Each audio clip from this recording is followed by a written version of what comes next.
grab a seat around here, and I want you to be able to see. I'm going to take and put 2 candles up here this morning like this. Here are the candles, and I'll put them right up here. Now, the candles represent 2 Christians. Maybe it represents you, and maybe it represents... there's no girls up here this morning. Where are the girls? You're a girl? Okay, I'm sorry. And there's no girls up here this morning. Oh, there's a girl over there. Okay. So this represents 2 Christians. At least they call themselves Christians. They say, well, I go to church, so I guess I'm a Christian. But we want to test this morning to find out if both of them really are Christians, okay? So what we're going to do is we're going to take and light the candles. And as we light the candle, I want to take and say that the church is going to be the glass here. This will be the world that we live in, not the church, but this is the world that we live in. So both of them have the world. And this one right here, we'll take and light this candle first, and we'll see if it lights. You ready? Let's see if it lights up. So this is a Christian that has a hard time getting on fire for the Lord. And we're going to try and try. Look at there. Okay, this Christian's finally on. Come on over here so you can see. Come on over here. You can see Adam. You can come look at the light too. You can see from there, you say. Okay, now this Christian's on fire for the Lord. And notice that they're in the world too. Here's the world. Remember, the glass is the world.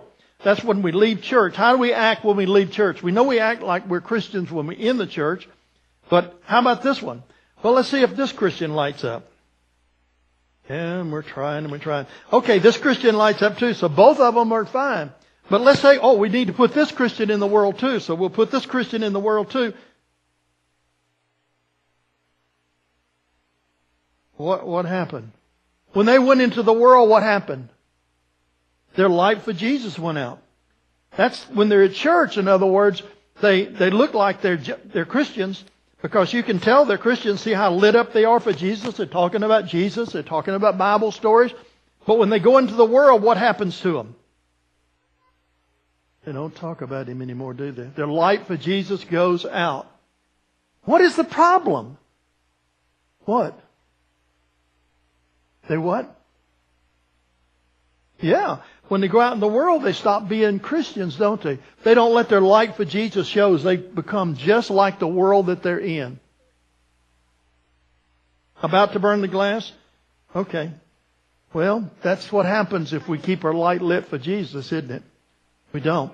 Well, you know, what we need to do is we need to make sure that the Christian, when they go into the world, gives their life to Jesus. So when they come and they give the light, and at the end of the service, I stand up here, and it's a chance for people that want to give their life to Jesus to come into the church so that when they go into the world, that they'll still be a Christian. And if they truly mean that they want to do that, Jesus says that if we believe in our heart and speak with our mouth, that we're Christians. And then Jesus said that we're to be baptized, that that's a way of showing other people what we did. And when we get baptized, we go into the water of baptism, and we take and we go into the water of baptism, and then the pastor lays us down into the water, and it's a picture of the fact that we're dying to the world. We're not going to let the world control us anymore. And that when we come up out of the water, it's a picture of the fact that now we're with Jesus. And wherever we go, we're going to stay with Jesus. And that's what the picture is that we see here.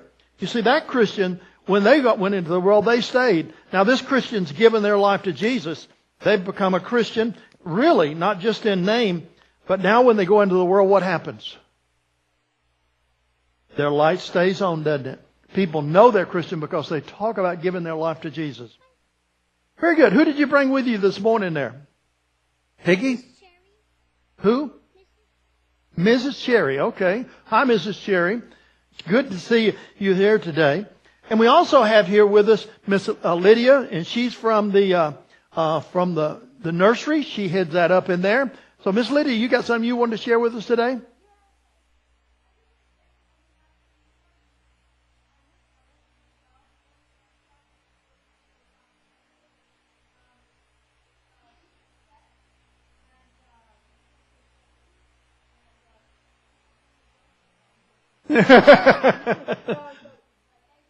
They make the tacos.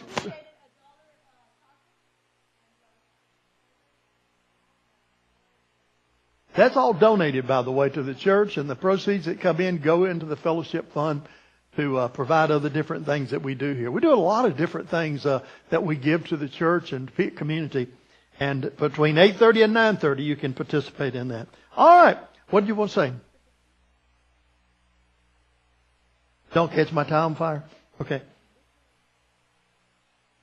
Well, this Christian was a Christian before they went, and when they went in the world, they stayed. But this one just gave their life to Jesus. So it'll take time for them to get to be as dynamic a Christian as this one over here that's been a Christian longer period of time. As it continues to burn, it'll get brighter and brighter and brighter. And that's what happens when you give your life to Jesus. You still remain a Christian and talk about Jesus when you get out, but you're still a little bit shy. But as you continue to be a Christian for a longer time, your light shines so bright. He's about to burn up. No, he's going to last forever for Jesus. All right. Well, thank y'all for helping me with this. Children's churches right now, okay? Thank y'all. Yeah? That's a great scientific explanation. Yes. You're doing real good. You continue to do good like that. Thank you. I love it when children reveal science.